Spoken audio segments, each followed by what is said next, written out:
udah nggak bisa napas tuh, aduh, udah sesak napas ini. Astagfirullahaladzim, astagfirullah. Kapal feri Roy 1 terbakar di perairan Merak, Kota Cilegon, Banten pada Sabtu 6 Mei 2023. Kapal tersebut berangkat dari dermaga reguler Pelabuhan Merak menuju ke Pelabuhan Bakauheni pada pukul 13 waktu Indonesia Barat. Menurut salah satu penumpang, Arif, kebakaran tersebut diduga berasal dari sebuah mobil.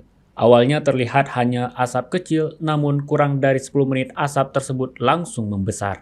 Menurut Arif, saat itu para penumpang berteriak-teriak bahwa ada kebakaran di dalam kapal.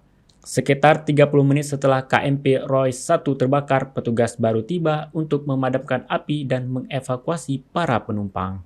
Penumpang lainnya, Rili, mengaku panik saat kebakaran itu terjadi. Dia pun langsung berlari ke bawah untuk menyelamatkan diri.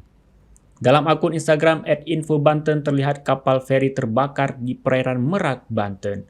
Terlihat kepulan asap dari sebuah kapal yang berada di antara kapal-kapal lain.